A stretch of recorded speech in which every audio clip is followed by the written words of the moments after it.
दिल्ली की हवा फिर खराब हो गई है। 3 नवंबर की सुबह का AQI 300 के पार रहा, कई इलाकों में 400 के पार, तो नरेला के होलंबी खुर्द गांव में 500 के पार चला गया। पार्टियों के इतने 100 उतने 100 पार नुमा नारे AQI सिद्ध कर रहा है। पिछले 4-5 दिनों से AQI में काफ़ी उतार चढ़ाव देखने को मिला। बुधवार यानी 29 अक्टूबर को 279 रहा, गुरुवार को 373 हुआ, लेकिन फिर शुक्रवार को सुधार देखने को मिला। AQI 218 तक आ गया था, लेकिन फिर वीकेंड पर हवा फिर से खराब हो गई। शनिवार रविवार को AQI 300 के पार चला गया।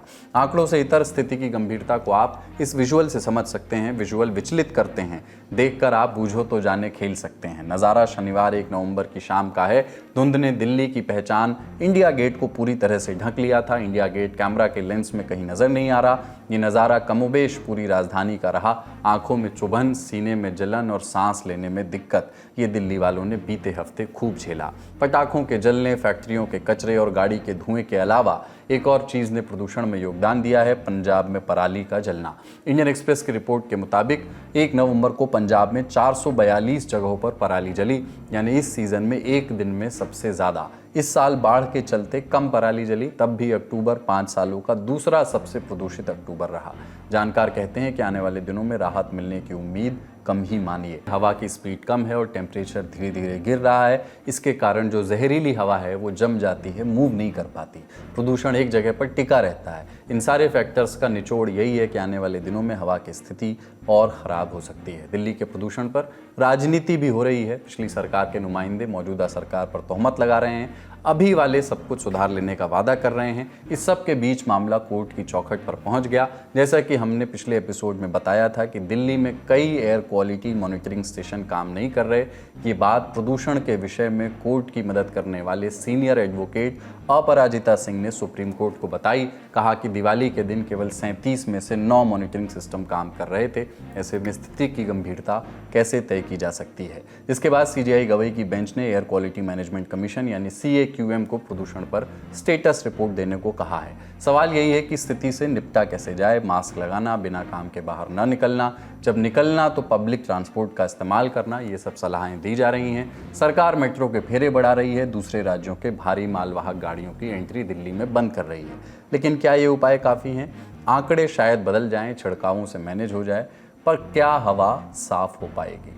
दूसरी सुर्खी में बात 2 सड़क हादसों की। पहला मामला तेलंगाना से है। रंगारेड्डी जिले में हैदराबाद बीजापुर हाईवे पर 3 नवंबर को हुए एक रोड एक्सीडेंट में 20 लोगों की मौत हो गई, 20 अन्य घायल हो गए। रॉन्ग साइड से आ रहे एक डंपर ने सरकारी बस को टक्कर मार दी। टक्कर इतनी तेज थी कि कई लोगों की मौके पर ही मौत हो गई। घायलों को नज़दीकी अस्पताल में शिफ्ट किया गया है।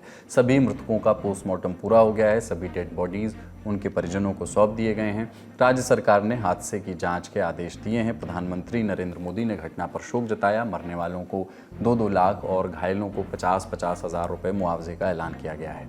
दूसरा मामला जयपुर से है। यहाँ भी हादसे का कारण बना एक डंपर। उसने पहले एक बाइक को टक्कर मारी, फिर एक एक करके कई गाड़ियों को टक्कर मारता हुआ चला गया। लोहा मंडी रोड पर 300 मीटर तक ये सब कुछ होता रहा, जिसमें 19 लोगों की जान चली गई, 40 लोग घायल हो गए। मीडिया रिपोर्ट ने चश्मदीदों के हवाले से डंपर चालक के नशे में होने की बात लिखी है। राजस्थान में बीते दिनों रोड एक्सीडेंट के कई मामले सामने आए हैं। एक के बाद एक हो रहे हादसे चिंता का विषय है। इस चिंता को राजस्थान बीजेपी अध्यक्ष मदन राठौड़ ने जाहिर भी किया। गाड़ी चलाने वालों को ध्यान से ड्राइव करने की नसीहत दी। कितनी घटनाएं हो रही है, एक एक पर घटनाएं होती जा रही है, लेकिन फिर भी हमारे ड्राइवर्स को समझ में नहीं आता है। अब गंभीरता होनी चाहिए कि इतनी गति तेज रखना ये ठीक बात नहीं है। असावधानी करना भी ठीक बात नहीं है। निर्दोष लोगों की जान चली जाती है। इसलिए सावधानी रखें, धीरे चलें, संभल के चलें, ट्रैफिक रूल्स का पालन करें, ये बहुत आवश्यक है। प्रधानमंत्री मोदी ने इस हादसे पर दुख जताया और मृतकों को 2-2 लाख और घायलों को 50-50 हज़ार देने का ऐलान किया। तीसरी सुर्खी दिल्ली दंगों की सुनवाई से जुड़ी है। सुप्रीम कोर्ट में 3 नवंबर को उमर खालिद, शर्जिल इमाम, शिफाउर रहमान की जमानत याचिका पर सुनवाई हुई। सीनियर एडवोकेट सलमान खुर्शीद ने शिफाउर रहमान की तरफ से दलीलें रखी। बोले कि उनके क्लाइंट को चुन चुनकर आरोपी बनाया गया है, जबकि UAPA 1967 के तहत कोई अपराध साबित नहीं होता। उन्होंने तर्क दिया कि सभी आरोप सही मान भी लें तो भी ये इस एक्ट के तहत अपराध नहीं बनता। खुर्शीद ने कहा कि नागरिकों को किसी कानून के खिलाफ विरोध करने का हक है और शांतिपूर्ण प्रदर्शन को क्रिमिनल कंडक्ट नहीं कहा जा सकता। सीनियर एडवोकेट कपिल सिब्बल ने ये कहा कि दिल्ली दंगों से जुड़े 116 मुकदमों में से 97 आरोपी बरी हो गए हैं और करीब 17 मामलों में कोर्ट ने सबूत गढ़े जाने के, जाली सबूत प्रोवाइड करने की बात कही है। मामले की अगली सुनवाई अब 6 नवंबर 2025 को होगी। कांग्रेस नेता दिग्विजय सिंह ने उमर खालिद को बेकसूर बताया है। उन्होंने फेसबुक पर लिखा, उमर खालिद बेकसूर हैं, उनके साथ बहुत अन्याय हो रहा है। पीएचडी स्कॉलर हैं और किसी मापदंड में राष्ट्रद्रोही नहीं है, उसे तत्काल रिहा करना चाहिए। दिग्विजय सिंह के इस बयान की बीजेपी ने आलोचना की है। भोपाल के हुजूर विधानसभा से भाजपा विधायक रामेश्वर शर्मा बोले कि दिग्विजय सिंह को हिंदुस्तानियों की नहीं आतंकवादियों की चिंता है। आज के ललन टॉप शो में इतना ही। देखते रहिए दी ललन टॉप। शुक्रिया, शुभ रात्रि। कैंसर नाम में ही खौफ है, लेकिन जरूरत बीमारी से डरने की नहीं, उसे समझने और उससे लड़ने की है।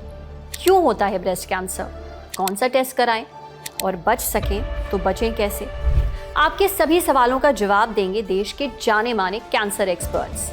Lalan top in partnership with AstraZeneca ला रहा है ब्रेस्ट कैंसर पर एक नई सीरीज। शुरुआत हर मोड़ पर, जहां डॉक्टर्स देंगे क्लियर कट जवाब और दूर करेंगे आपका हर डाउट। देखना ना भूलें दोपहर 1 बजे सिर्फ ललन टॉप पर।